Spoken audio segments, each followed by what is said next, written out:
Alors, vous allez enlever l'œil en face de ces deux formes-là et les verrouiller. Et vous allez déverrouiller la grande forme ici de la tête. Est-ce que c'est la forme de la tête? Pour le voir, il faut que j'enlève l'œil temporairement. Vous voyez, si on enlève l'œil, on voit que ça clignote. C'est bien celle-là, c'est la forme de la tête de l'ours.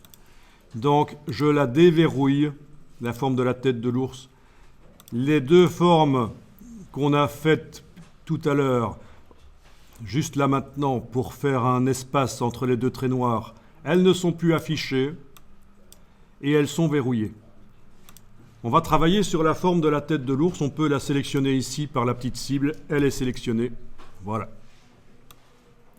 Et je vais vous montrer la palette la plus puissante de Illustrator, que pas mal de gens qui utilisent Illustrator depuis longtemps ne connaissent pas parce qu'ils n'ont pas mis à jour leur connaissance, malheureusement, mais il faut vraiment la connaître. C'est la palette Aspect, la palette Appearance.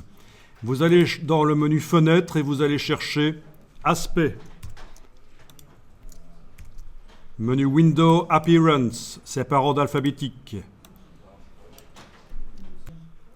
Vous avez ici une espèce de mini palette décalque qui concerne l'objet qui est sélectionné, avec la possibilité de mettre plusieurs contours, plusieurs fonds, des effets spéciaux sur tout l'objet, seulement sur certains fonds, seulement sur certains contours.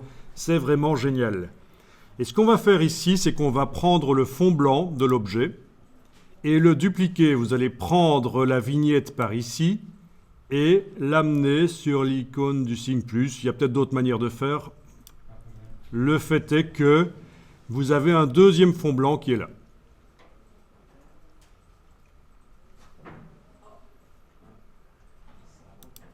Voilà. Le fond blanc d'en dessous, on va lui faire subir un traitement particulier. On va lui faire subir un traitement, on va demander qu'il s'élargisse. Alors pour qu'on comprenne bien ce qui va se passer, je vais vous demander temporairement d'aller mettre au fond du dessus une couleur différente du blanc. Donc vous allez l'activer comme ça et avec la petite flèche ici, vous allez lui mettre une couleur différente. Par exemple dans le nuancier ici, un brun. C'est la même chose que si on allait dans la palette nuancier qu'on a vue tout à l'heure. C'est un raccourci vers la palette nuancier, ceci. Voilà. Vous avez donc mis une couleur brune à la tête de l'ours. On travaille sur le fond ici, d'en dessous, qui est resté blanc.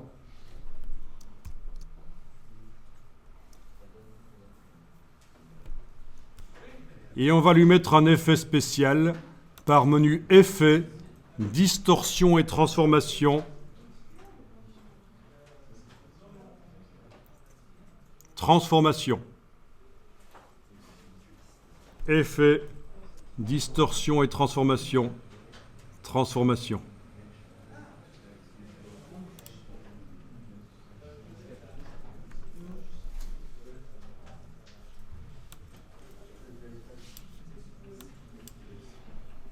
Et vous allez pouvoir modifier sa mise à échelle ici.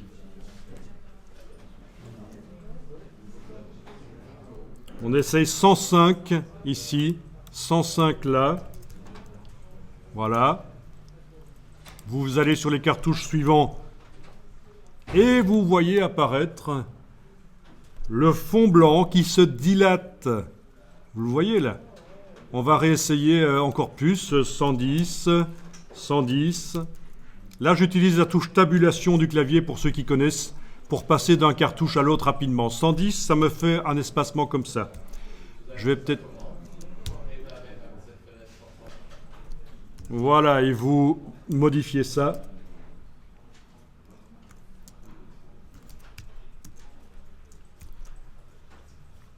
OK. Et donc, si on regarde dans la palette aspect, sur le fond, on voit que vous avez mis un effet spécial de transformation. Ça se voit quand on ouvre ici le fond dans la palette aspect, il est mis transformation. Et pour modifier la valeur de transformation, il ne faut surtout pas retourner dans le menu effet. Ça mettrait un deuxième effet de transformation sur la forme. Pour la modifier, il faut, pendant que la forme là est sélectionnée bien sûr avec la flèche noire, il faut cliquer sur le mot transformation Et ça fait réapparaître la boîte et vous pouvez modifier si vous voulez. Je vais augmenter un peu. 109, 109. OK. Voilà. Pour voir la forme qui s'est dilatée, vous allez pouvoir réafficher le fond coloré. Vous allez voir qu'on a réellement utilisé une forme blanche qui s'est dilatée pour aller empêcher que la forme d'en dessous ne soit complètement visible. Alors, je vous dis tout de suite, il y a une meilleure méthode encore qui s'appelle la méthode du décalage. Ça va être vu. En tout cas, cette méthode-ci, elle est bien parce que vous allez pouvoir modifier la forme vectorielle, les vecteurs qu'on voit là, vous allez pouvoir modifier ça avec le crayon, par exemple, et ça va suivre. Par exemple, avec le crayon, si je m'approche de la forme sournoisement et que je commence à dessiner, voilà, et que je reviens sur la forme, ben ça marche. Vous voyez? Ça marche, ça suit. Je suis en train de modifier tous les fonds de la forme d'un coup. Voilà. Tous les fonds de la forme se modifient d'un coup. Ah oui, là ça fait un truc bizarre du coup, évidemment, ça ne marche pas toujours comme ça devrait. Ok, je vais revenir en arrière avec plusieurs CTRL Z. Voilà, je suis revenu avec la forme. Plusieurs commandes Z sur le Mac et CTRL Z sur le PC, bien sûr. Voilà, vous allez pouvoir enregistrer donc le document sous un certain nom.